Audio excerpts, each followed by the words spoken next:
Before you today is an ordinance that amends county's emergency management ordinance. As you requested at the last meeting, the draft ordinance has been further amended to transfer all authority and power from the emergency policy group to the Board of County Commissioners. Staff recommends adoption of this ordinance as presented. This is a public hearing and individuals may wish to speak on it. Thank you. Thank you, sir. This is a public hearing. We have 3 people that have signed up to speak on this issue. The first one is Gerald White.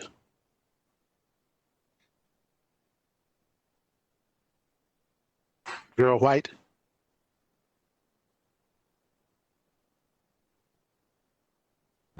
The Brewers, Mr. White on the phone. Commissioner, this is Glenn with Communications. Gerald White, if you can hear us, you are live.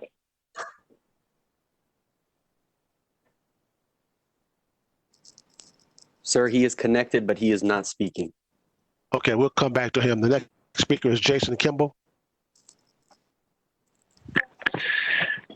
Hey guys, so I think that this proposal is totally complicated by the fact that the EPG decided to renew their very controversial executive order despite all of the facts that have come out regarding cloth masks and the danger that they pose, and despite the fact that, you know, this is under judicial review, we have a hearing scheduled for the 12th. And I have to say, for the first time, we're finally going to get experts who aren't, you know, controlled or carefully selected to push masks on our community. And experts are definitely scared to testify. They're scared to even talk to commissioners. There was an expert that I wanted to, we're trying to get in touch with a commissioner on the board of county commissioners. And he honestly said, look, with this cancer culture thing going on, cancel culture thing going on, and with the risks, the pressure from administration, I don't want to do it. So all of these doctors are feeling threatened. They're feeling that they have to stay silent. But ultimately, especially in this hearing that's coming up, I mean, there's going to be no avoiding the facts.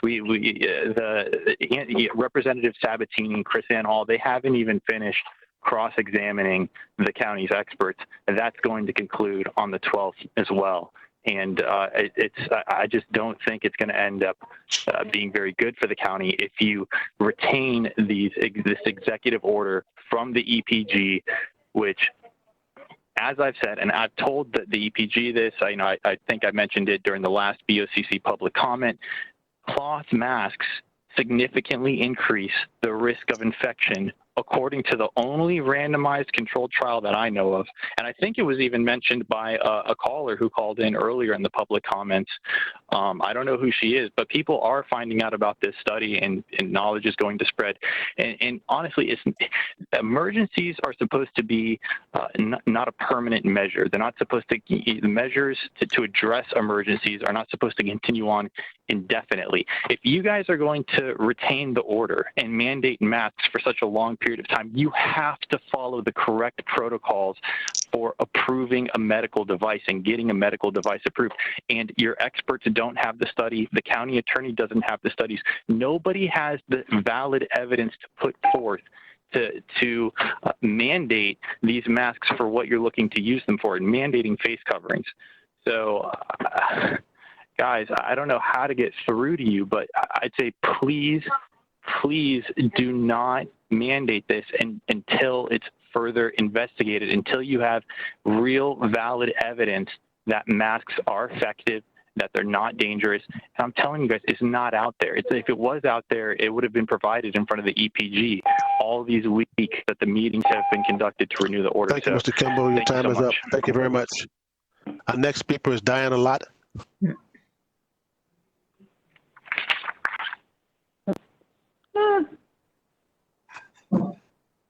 Diana Lott. Can you hear me? Yes. Hello? Yes. Can you hear me? Go ahead. Yes, we can. Okay. I literally just, can you give me just a second? Because I just got back on the call because I was kicked off. Maybe I can go after the next speaker. Pardon me? Maybe I can go after the next speaker. I just need just a second here. Okay, just hold on. I'll come back to you. I'll come back to you. I'll come back to you, Ms. Lott. Hold on. Gerald White. Good morning, Commissioners, and thank you for allowing me to speak this morning. First, I've read the ordinance thoroughly. I have been a part of the community for quite a while and tried to attend the emergency policy group meetings.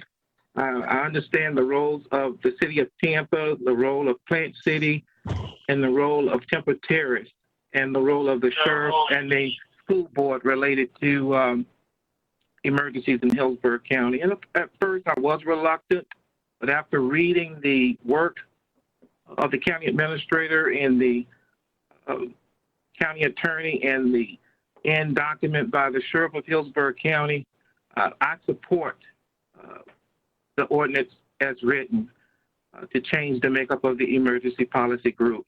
I have absolute unequivocal confidence in the Board of County Commissioners to make the right decision on behalf of all the citizens of Hillsborough County. And so I'm with you.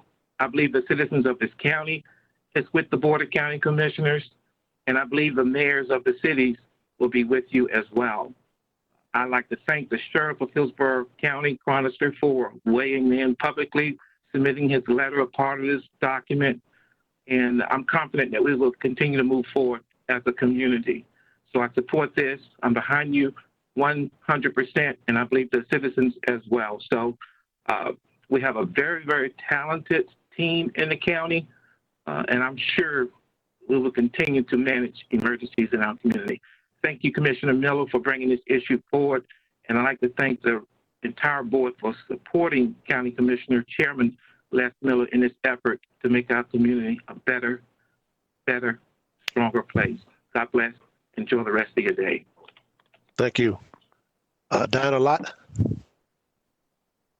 Okay, I'm ready now. Thank you. Thank you for coming back to me. Good morning, Commissioners. I don't usually participate in public comments, but after listening to your meeting on July 21st, when you voted 7-0 to take away the pandemic decisions from the EPG, I felt compelled to say something.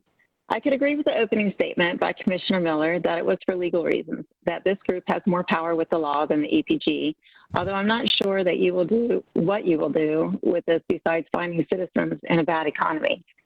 I'm not sure what that does to help anyone. But what disturbed me the most were the comments by everyone following, with the exception of Commissioner Hagan, who said the restructure should more appropriately happen in November. That actually made sense. What I heard from everyone else was pretty much that you could handle things better, that you were more qualified, that you were the ones elected by the people, and so on. He basically insulted the other duly elected officials on the EPG who have given up a great deal of their time to help in the situation. Some of you made comments that we are the only county in Florida who has an EPG structured the way we do. Well, it has worked tremendously well for 4 decades. I actually thought we were the smart and innovative ones, and Mayor Ross substantiated that feeling on Monday when he commented that people from other areas are impressed with how our EPG is structured and how everyone works together. So much work has been done to bridge the gaps between the cities and the county and for it to get to the point where everyone is working together. This motion is the opposite of what this group has strived to achieve. It's just a shame that all the work will go down the drain. You had key players involved with the mayor, school board member, and sheriff, but they weren't doing what you wanted, so you use your power to make changes, again, as Mayor Ross puts it, in the fourth quarter. Instead of continuing debate, you just change the members to get your way. I just haven't heard a reasonable explanation to change something after 4 decades of success. Here's the truth I can tell you. People choose to live in a certain area for particular reasons. People have chosen to live in the Plant City limits for very good reasons, one of them being that they like how the city is run by the mayor and commissioners.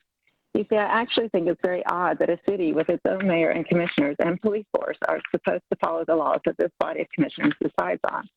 I've learned a lot about politics the last 20 years, and I've learned that's how it's done throughout the state, but it still seems odd to me. People in Plant City look to our mayor and commissioners and police and fire to protect them. So with that said, the main thing I wanted to say today is that the very least you can do moving forward is to delegate authority to Plant City for its own pandemic and hurricane decisions, at least in the city limits. I can't speak for Temple Terrace, but I know the citizens in Plant City would agree with me wholeheartedly. that would be the respectful thing to do. Thank you very much for listening.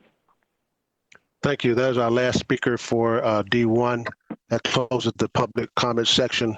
I'm going to pass the gavel to Commissioner Overman to make one motion. And if that motion passes, I'll make another motion. We all know what this issue is about and what we're doing here. And I think you all have received a letter from the sheriff who is in support of us passing this and bringing all the emergency responsibility back to the county commission. And there have been others also. So I'm going to make a motion, and if that passes, I'll make another motion after that. My motion is that we adopt D1 in its entirety, and then if that passes, I'll come back to another motion. So my motion is to adopt D1. Second. Okay. Commissioner Miller has made a motion. We have a second by Commissioner Kemp and Commissioner Merman. Any discussion? Commissioner Smith. Commissioner. Okay. Commissioner White. I see Commissioner White hand. Commissioner Smith, you must be having a problem with your hands. Commissioner White, then Commissioner Smith. Okay. Okay, thank you. I just want to ask the county attorney's office, as it stands today, before the Board of County Commissioners potentially enacts this ordinance to take the authority for emergency management back, how long is that mask requirement in effect that's been enacted by the EPG? Commissioner, this is Christine Beck, County Attorney, and the EPG's face covering order specifically includes a provision at their direction to review the order every 7 days. Okay, so when is it set to expire? So it was just approved on Monday, this past Monday, so it would be in effect until next Monday. Okay. For the record, I am opposed to the face mask mandate. I think that it can be effectively handled through private businesses and through citizens' personal actions. I think that a mandate is just too heavy-handed and frankly, just ineffective. So I'm not supportive of the face covering mandate. I am going to support this motion today because I do think that getting this into the hands of the county commission is the right thing to do. And Ms. Beck, if I understand you correctly, we'll have to address the face covering issue by next Monday. That's correct, Commissioner. Okay, thank you. Thank you. Are there other questions to the motion? Commissioner Smith. Commissioner Smith, you recognized? Thank you. I had seconded the motion. I don't know that you heard me. I've been hoping that we could get here for some time. This action is simpler than some people, I think some of the speakers are making it out to be. It's simply moving the emergency authority back to the county commission where this authority has always rested. Prior decades before commission has delegated that authority to another body in a way that other counties do not do. It worked for us a little in a way for emergencies like hurricanes, but I think in this pandemic, it's the right thing to do, as Commissioner White said, to bring this authority back to where it really belongs and where people throughout the county are represented by their elected officials in a clearer way and in the way that the government is actually structured. People can more easily communicate with their elected officials about these matters. And I just think it makes a lot of sense. I agree with Sheriff Cronister's viewpoints that he's raised on this, as well as the legislator Bertrand, who spoke to us at the last meeting when we were setting this hearing. So Beltran. So for those reasons, I'm very supportive of this and glad to see this happening. Thank you, Commissioner Smith. Are there any other hands raised? Commissioner Kemp. Commissioner Kemp. Commissioner Kemp, you're recognized.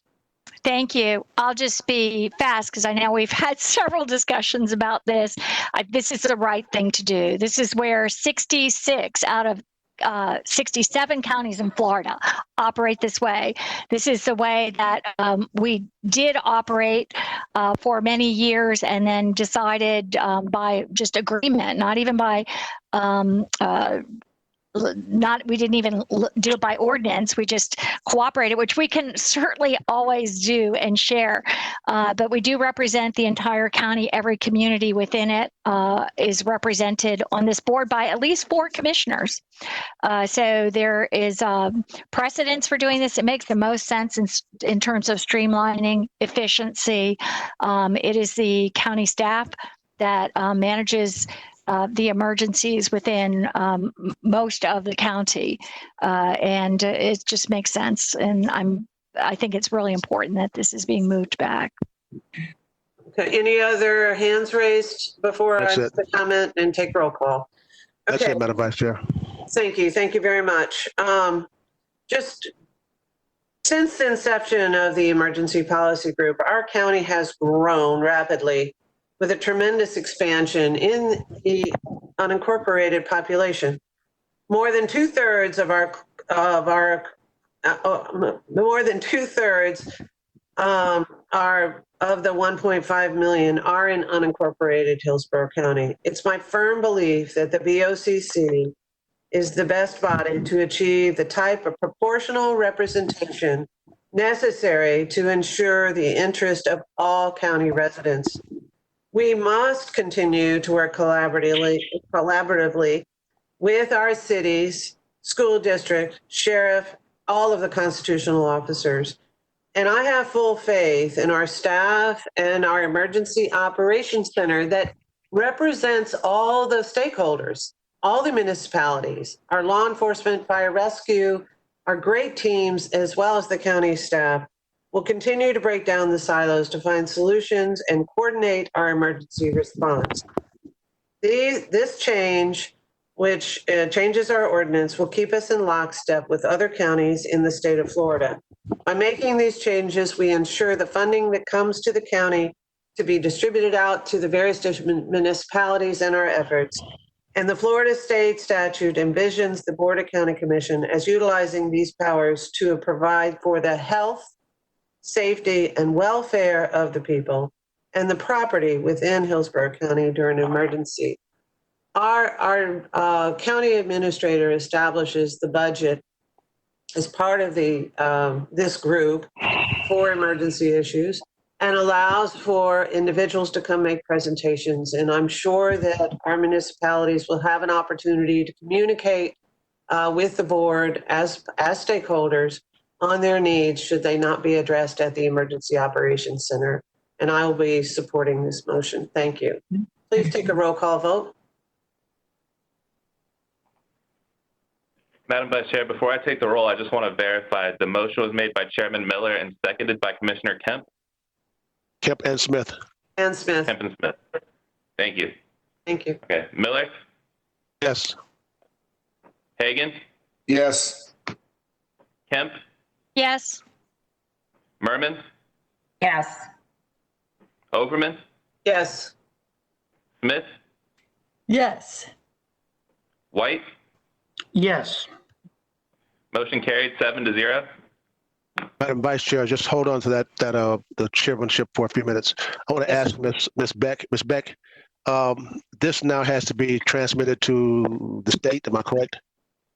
Yes, you're correct, Chair Miller. The ordinance becomes effective upon the filing with the Secretary of State, and it is an electronic transmission, so it should be effective as soon as we receive word back that they have received it, and so that should be today.